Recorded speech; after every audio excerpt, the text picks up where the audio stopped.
설비 등 투자안에 대한 중심점이며 분권에 대한 투자 수익률, 잔여익, ROI, RI, EVA 이렇게 세 개 나와요. 근데 얘가 있잖아요. 무조건 두 문제 이상은 나와요. 이렇게 해서 한 문제 나오고요. 이렇게 해서 두 문제 이상 나와요. 두 문제 이상 나올 때도 있어요. 반드시 두 문제 이상은 나와요. 그러니까 EV하고 ROI, RI는 어렵지 않아요. 그냥 한 시간만 공부하면 다 돼요. 세 문제나 네 문제 나오는데 가성비가 그지? 가성비 갑이다 이렇게 보시면 되겠습니다. 되게 그죠? 잘 출제되는 거고. 자, 이런 개념을 조금 이해하고 접근해 볼까요? 근데 참고드립니다. 이익 중심점의 성과평가 모형은 조금 어려울 수 있어요. 근데 제가 설명을 드릴 거예요. 잘 이해 안 되면 그렇구나 하고 그렇게 이제 새기세요. 가성비가 안 좋아요. 그걸 내가 익히는 시간에 대비해서 한 문제 나오는데 그걸 하기는 너무 좀 복잡한 것 같아. 아니 표준원가처럼 세 문제, 네 문제 내어준다면 좀 더 가겠는데 그게 아니거든요. 한 문제 나올까 말까 하는데 그건 좀 한 문제는 얼추 나오는데 쉽게 나오면 이론이 나온다고요. 계산 문제 나오면 풀 수 있게끔 해드릴게요. 풀 수 있게끔 딱 보면 풀 수 있게끔 하는 거는 할 수 있어요. 근데 이해는 처음에 우리 표준원가 정도의 이해가 필요한 거야 솔직히. 자, 그거 한번 보겠습니다. 그거 한번 가볼까요? 자, 이렇게 나온 적이 있습니다. 다음 중 매출액에 대한 성과만을 중심으로 측정해서 통제 책임을 질 뿐 투입과 산출물 모두에 의해서 결정되는 이익에 의해서 책임을 지지 않는 책임 중심점은 뭘까요? 바로 수익 중심점입니다. 그러니까 이게 문제가 있으니까 중심점을 하나 더 만드는 거야. 이익 중심점을 기초해서 실제로 평가한다. 그러니까 판매 부서에 있잖아요. 성과 모형의 기본이 되는 건 이익이라고, 이익.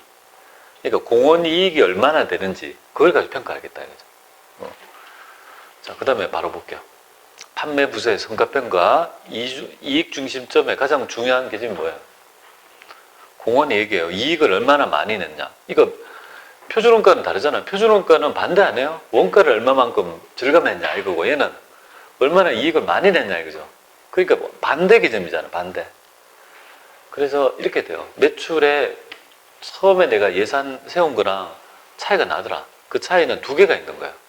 분석 툴이. 가격적인 요소. 내가 이 정도 판매가를 이 정도 예상했는데 실제로는 판가가 안 돼가지고 나타나는 가격의 차이가 있을 수 있고. 또 이건 뭐야? 내가 양을 이 정도 몇 개를 팔 거라고 했지만 실제로는요. 팔지 못해가지고 더 팔았으면 조업을 많이 했으니까 조업도 차이가 플러스가 될 거고 적게 했다면 마이너스가 날 거 아닙니까? 이걸 다른 말로 보면 매출에 얘는 가격 차이고 얘는요 판매량 차이라고 보시면 돼요. 판매를 많이 했으면 성과평가 좋은 거고 예산보다 가격도 더 높게 받았으면 좋은 거 아니에요, 그죠? 그 차이가 되고 여기에는 조업도 차이 있죠. 양에서는 그 배합과 수량 차이 있고 수량 차이는요. 점유율, 수량 안에 보니까 점유율도 있고, 그죠? 규모의 차이도 있다, 이 말이에요. 그러니까 시험 문제에서 시장 점유율 차이는 얼마입니까? 이렇게 물어본다고요. 그죠? 점유율, 시장 규모 차이는 얼마냐? 이렇게 하면 이게 굉장히 복잡할 거 아니에요, 막 넘어와서. 그죠? 그러니까 이 툴을 익히기가 되게 힘든 거예요. 분석 툴은 이거예요. 자, 실제 내가 낸 공원이익이 있을 거 아니에요. 실제 내가 낸 공원이익하고 요거 예상 공원이익, 이 정도 팔면 이 정도 날 거라는 공원이익이 있을 거 아니에요. 그리고 그 변동에서 중간에 징검다리에서 가격적인 요소랑 그죠? 판매 양적 요소를 두 개를 분리한 거예요. 그러니까 우리 종합원가 표준원가 계산할 때 가격 차이, 그죠? 수량 및 능률 차이 이렇게 있잖아요. 그냥 분석 툴은 비슷하죠. 맞잖아요. 요거는 매출의 가격 차이. 요거는 뭐예요? 양이니까 뭐예요? 그죠? 판매량의 차이. 그죠? 판매량의 차이. 이렇게 이제 분석 툴이 되는 거예요. 그래서 이제 내가 예산했던 이 정도 공원이익을 얻을 거라고 봤지만 실제 공원이익은요. 그래서 요걸 하면 요걸 분리를 하는 거예요. 가격적인 거와 판매량의 차이를 구분하는 거예요. 자, 그런데 이제 중요한 점은요. 여기 한번 보세요. 여기서 AQ는 실제 판매량이고 ACM은요. 그죠? Actual Contribution Margin이라고 해서 실제 공원이익이고, 요거는요. 그죠? 우리가 예상 공원 이익이 된다고요. 버젯이니까, 그죠? 그렇게 된다고요. 요거를 이렇게 딱 있죠. AQ 이렇게 되잖아요. 여러분들, 우리 표준원가를 알면 어떻게 돼요? 이렇게 해서. AQ 곱하기 AQ, AQ 곱하기 SP, SQ 곱하기 SP, 이렇게 한 거잖아요. 이거를 알고 있다면, 그죠? 요 툴을 알잖아요. 이 툴만 이해하면 이거 조금 응용해보면 되지 않을까요? 만약에.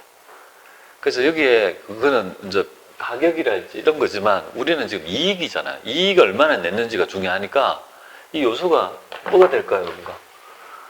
그러니까 A, 그죠? 여기 아니고 뭐야? 실제 공원이익. 맞잖아요. 그죠? 실제 이익이 나와야 되니까. 우리는 지금 제조부서의 성과평가 모형이 아니잖아요. 영업부서의 성과평가 모형이니까 이익이라고, 이익 중심점이니까 이익을 가지고 이제 평가를 하는 거예요. 요거랑. 여기는 그 예산안 있죠. 이 정도는 들 거라고 봤던 예산 공원이익. 요것도 뭐예요? 예산 공원이익. 이렇게 되죠. 그죠? 그리고 요거는 뭐예요? 표준 수량이 아니고 뭡니까? 그냥 바꿔서 BQ. 내가 예산한 있죠. 이 정도 팔 거라고 한 예상 판매량. 이렇게 되잖아요. 요 형태가 그렇지 않습니까? 그래서 요걸 가지고 요거 두 개가 뭐가 되겠습니까? 요거는 갖고 차이가 나는 게 뭐예요? 실제 공원이익하고 내가 예상한, 그죠? 예산 공원이익의 차이잖아요. 이익의 차이죠. 그게 바로 있죠. 가격 차이인가요? 가격의 차이 나오는 거예요. 근데 앞에 매출 가격 차이. 요거와 요거는요. 여기에 보면 내가 예상한 양은 이만큼인데 실제 판매량은 이만큼이니까 판매량의 차이 아니에요. 근데 판매량의 차이를 그냥 우리가 조급도 차이를 하는 거예요. 근데 이름을 조급도 차이보다는 제가 볼 때는 판매량의 차이가 더 편하죠. 그죠? 판매량의 차이고 앞에 매출 조업도 이렇게. 그래서 제가 그냥 이렇게 적어놨어요. 이건 제가 붙인 이름이에요. 매출 판매량의 차이가 더 편하죠. 어떻게든 뭐 분석하면 되니까. 그런데 이제 중요한 거는 여기에 100만 원인데 이 금액이 100만 원이었는데 이 금액이 만약에 120만 원이라 하면 이 금액은 마이너스가 얼마 될까요? 20만 원 되잖아요. 그러면 우리가 표준원가 할 때는 마이너스라면 유리한 차이가 나왔죠. 맞잖아요. 플러스 하면 불리한 차이고 마이너스라면 유리한 차이가 나왔잖아요.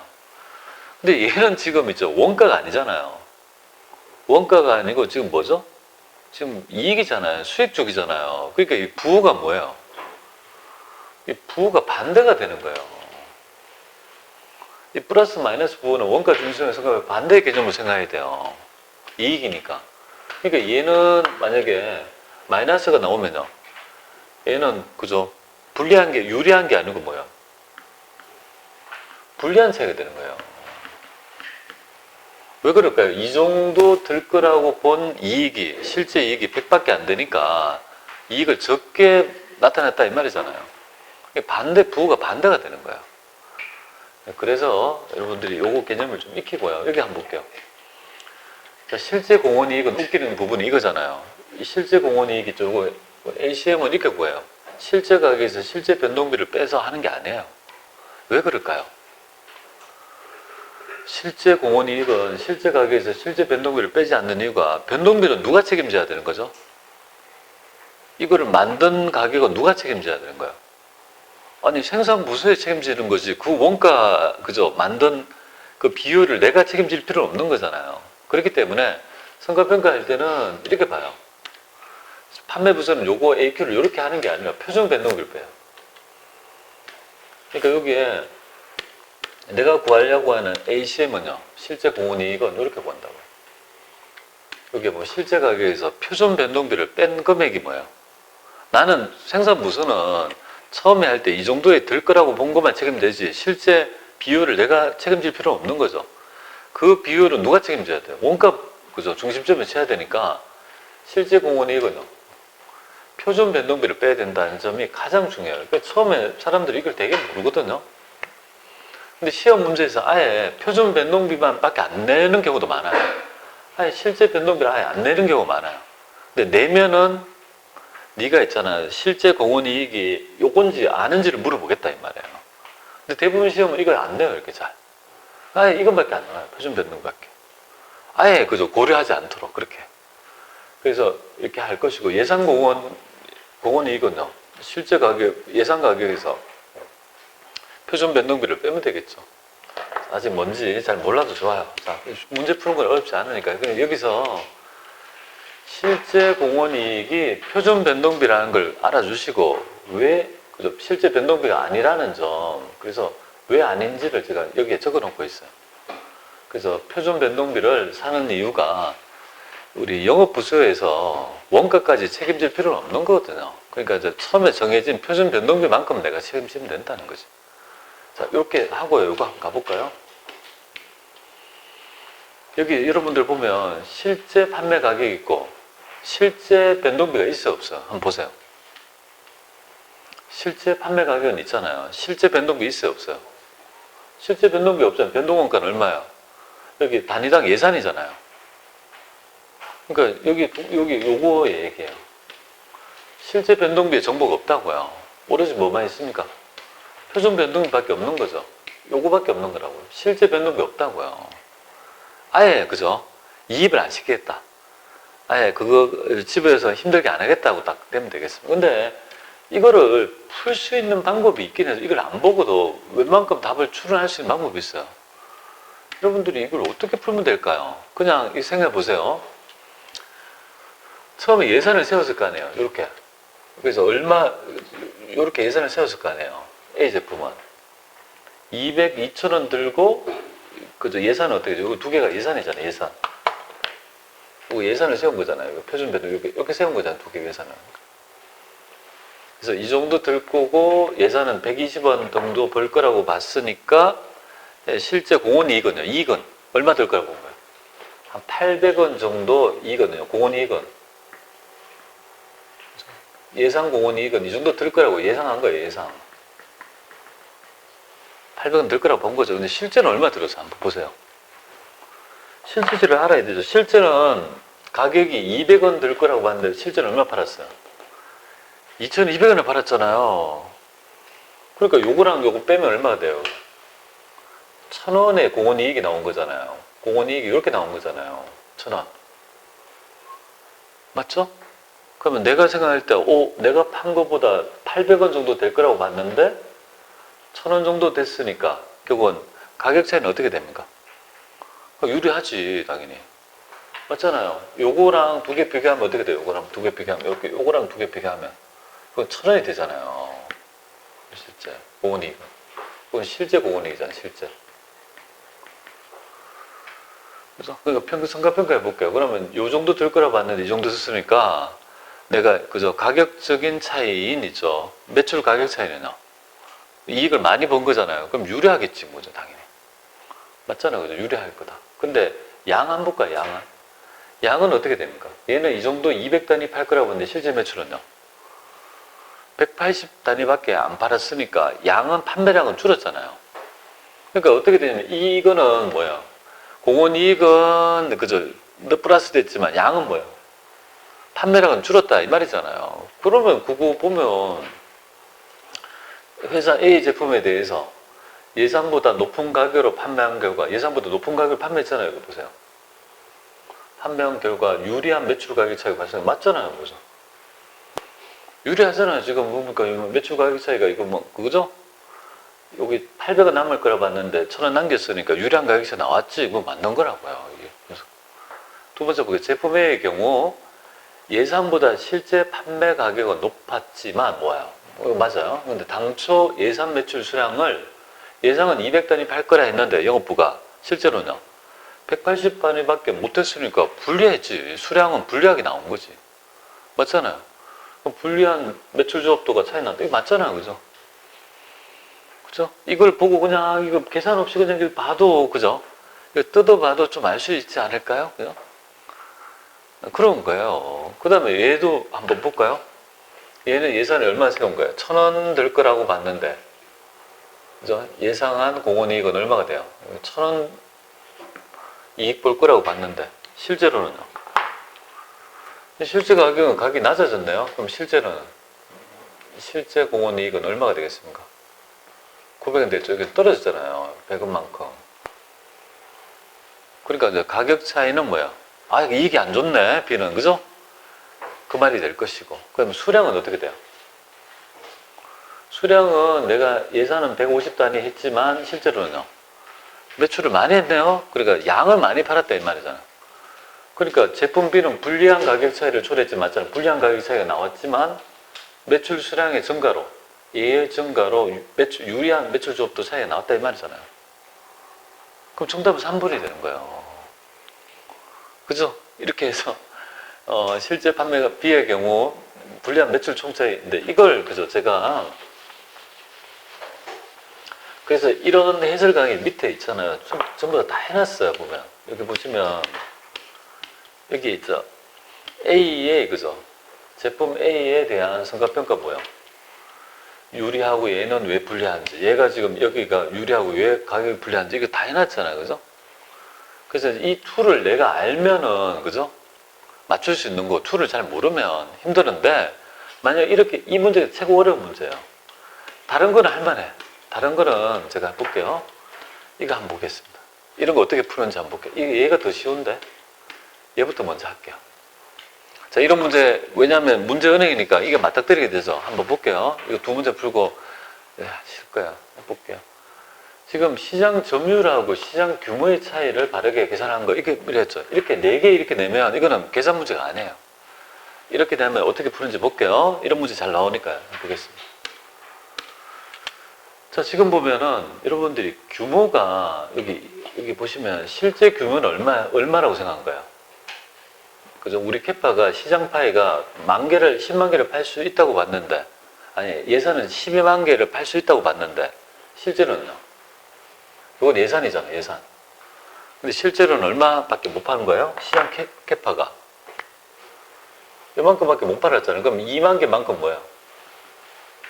지금 규모가 뭐야? 분리하고 줄었다 이 말이 안 좋다 이 말이잖아요. 규모가 줄었잖아요. 규모는 지금 생각보다 줄어가지고 지금 있죠. 불리한 차이가 나왔다는 거잖아요. 그럼 점유율 한번 볼까요? 그럼 점유율은 예상 점유율은 얼마죠? 예상 점유율은 40%라고 봤는데 실제 점유율은요? 35%밖에 안 됐잖아요. 그죠? 그럼 점유율도 어떻게 됩니까? 우리 회사는 이 정도에서 5%만큼 떨어졌잖아요. 그러니까 점유율도 어떻게 되죠? 점유율도 떨어졌잖아요. 그 원래 원가가 많잖아요. 실제 점유율은 내가 40% 정도를 예산을 세워가지고 이 정도 이익을 달성하겠다 했는데 실제 점유율을 보니까 35%밖에 안 됐다. 그럼 여러분들 계산하지 말고 머릿속에 한번 생각해 보세요. 그럼 점유율도 안 좋고 지금 생각보다 안 좋아졌고 시장 규모도 뭐야? 생각보다 지금 낮고 이거잖아요. 그럼 다 지금 안 좋은 거잖아요. 그럼 분리지 뭐 딴 게 있습니까? 이런 문제 나오면 정답은 뭐야? 정답 4번이라고요. 아시겠죠? 분리를 치면 돼요. 이런 문제 그대로 나오니까 어렵지 않게 할 수 있겠죠? 그죠? 이런 건 풀 수 있잖아요. 근데 그거를 금액적으로 하자면 뭐예요? 이 분석 툴을 해서 이렇게 구한다는 거예요. 그죠? 이렇게 분리하는데 얼마가 분리하냐 하면 이렇게 이 공식을 내서 구해야 된다 이거죠. 이것도 어려운 건 아닌데 그럼 여기에서 있죠. 앞에 구체적으로 문제를 물어본 게 이거예요. 금액을. 그럼 볼게요. 이것도 어렵지 않으니까 한번 보겠습니다. 어떻게 푸는지. 얘는 시장 점유율 차이는 얼마냐 이거잖아요. 점유율은 얼마냐. 그럼 금액을 물어보죠. 예상 공원이익이 나오는데 하여튼 공원이익은 생각하지 마세요. 왜? 지금 있죠. 공원이익은 계속 와서 계속 사다리를 타고 넘어오니까 하여튼 제시한 거 이거밖에 없어요. 공원이익 좋아요. 그럼 이렇게 생각하면 돼요. 나는 처음에 점유율이잖아요. 점유율은 요 두 개잖아요. 이게 점유율이 실제보다 예상보다 점유율이 뭐야? 5% 뭐야? 5%가 지금 떨어졌잖아요. 실제 점유율은 40% 봤는데 얘는 35%밖에 안 됐으니까 점유율 차이가 떨어졌죠. 그러니까 최소한 분리를 구해야 된다고요. 찍더라도 뭡니까? 둘 중에 하나는 찍어야 되겠지. 그죠? 맞잖아요. 그럼 해볼게요. 예산 점유율은 얼마로 생각한 거예요? 여기에 규모가 보니까 여기에 100개에서 보니까 40% 해보세요. 10만 개인데 40%면 얼마죠? 뭐 지금 현재 보면은 4만 개? 그죠? 그렇게 될 것이고, 그 다음에 실제 점유율은 10만 개에서 뭡니까? 실제 35%니까 3만 5천 개. 그럼 몇 개 떨어졌어요? 5천 개 떨어진 거잖아요. 5천 개 떨어진 거잖아요. 그죠? 5천 개 떨어졌잖아요. 근데 여기서 얼마를 벌겠다고 한 거예요? 100원이니까 답하면 50만이 떨어졌잖아요. 그러니까 불리하니까 정답은 4번이다 이 말이야. 계산 문제는 좀 풀만하지 않아요? 그래서 막 그 공식을 막 하려니까 제가 처음에 말씀드린 가성비가 안 좋다는 이유가 저는 많이 해봐서 괜찮은데요. 저도 이거 익힐 때 되게 있죠. 개념이 안 잡혔던 부분이에요. 그러니까 이제 계산 문제 풀 때 이렇게 좀 하세요. 예.